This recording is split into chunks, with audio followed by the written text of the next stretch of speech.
Կոմիտաս վարդապետի սրբադասման գործընթացն է սկսում Մայրաթոր Սուրբ Էջմիածինը։ Նախորդ շաբաթ եկեղեցու գերագույն հոգևոր խորհուրդը քառօրյա նիստից հետո է հայտարարել որոշման մասին։ Կոմիտասի սրբադասման հարցի քննության նպատակով հանձնախումբ կձևավորվի։ Սա էլ process է, այսինքն այնպես չի, որ այդ հանձնախումբը մեկ անգամ պիտի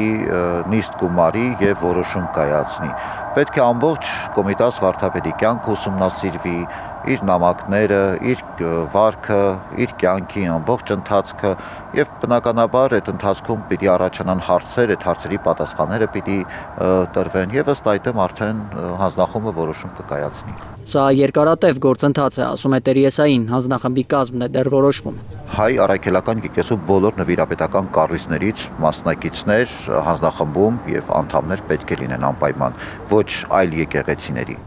Հանձնախմբի անդամները լուրջ աշխատանք ունեն անելու ու չնայած Հայաստանում Կոմիտասի սրբադասմանը դեմ մարդ գտնելը դժվար է, համաձայն են թե հոգևորականները, թե մտավորականները։ Մեր ժողովրդի մեջ եւ ընդհանուր բոլորիս գիտակցության մեջ այս մարդը արժանի է սրբադասման եւ մենք կարծենք թե ինչ որ առումով նաեւ ամեն մեկը իբրև անհատներ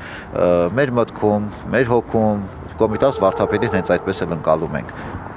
Հայ ժողովրդի համար այդ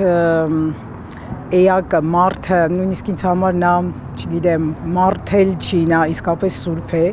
եւ հայ ժողովրդի համար նա վաղուց արդեն սրբադասված է։ Հայաստանի վաստակավոր արտիստ Աննա Մայիլյանին շատերն են Կոմիտասի լավագույն կատարող անվանում, գուցե որովհետեւ վարդապետի միստիկ ներկայությունը միշտ զգում է երգչուհին։ Կոմիտասն ինձ հետ է, դա ինչ որ, գիտեք, անկախ ինձնից է, դա անկախ ինձնից է, հետո Կոմիտասը երևի թե ընտրում է իր առաքյալներին այս կյանքում, կարծես թե այդպիսի մի բան կարող եմ չհամարեք մեծամտություն, ուրախությամբ եմ ասում դա։ Ուրախությունն ու հուզմունքը չի կարողանում թաքցնել Մայիլյանը, սիրելի Սուրբ սրբադասման մտահղացումը երկչուհու համար նաև անձնական նշանակություն ունի։ Գոնե գիտակիցներս, գոնե գնահատողներս, ես կարծում եմ ամբողջ հայազգն է այդպիսին, ովքեր որ չեն, նրանք է կքաշվեն մեր կողմը, հաստատ վստահ եմ, եւ մենք այսուհետ կկարողանանք դիմել Սուրբ Հայր Կոմիտասի բարեխոսությանը, իսկ սա քիչ չէ, սա շատ կարծում եմ կարևոր է։ Հավատացյալներն աղոթքի պահին սրբերին են դիմում առաստված բարեխոսելու խնդրանքով։ Կոմիտասի սրբադասման դեպքում աղոթքները վարդապետի քաղցր ձայնով կհասնեն երկինք։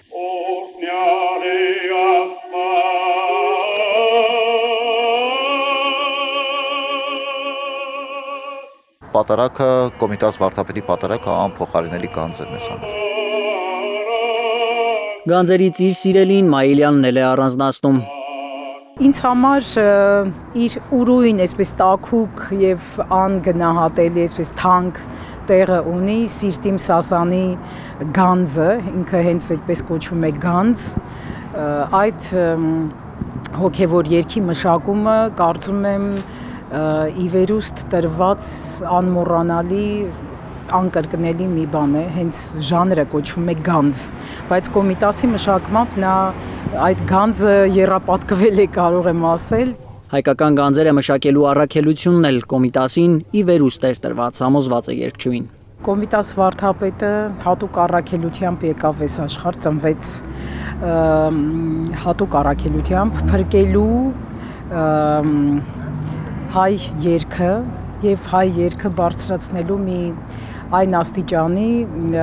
որը համազոր կլինի համընդհանուր համաշխարհային գանձարանին։ Կոմիտասի սրբադասման հարցը միշտ եղել է եկեղեցականների օրակարգում, այդ մասին քննարկումները ժամանակ առ ժամանակ բարձրացվել են Մայրաթորում։ Այդ հարցով ձևավորվող հանձնախումբը քննությունից հետո եզրակացություն պետք է տա, եթե այն դրական լինի, Կոմիտաս վարդապետը վերջին 4 դարում առաջին գործիչը կլինի, ում անհատապես կսրբադասի Մայրաթոր Սուրբ Էջմիածինը։ Ալբերտ Սերոփյան, Հենրիկ Ամազասպյան, Առաքել Օհանյան, Հայլուր։ Հայաստանում ու աշխարհում տեղի ունեցող իրադարձությունների մասին առաջինն իմանալու համար բաժանորդագրվեք մեր ալիքին, սեղմեք զանգակը, որ բաց չթողնեք ամենահրատապը, կարևորն ու հետաքրքիրը։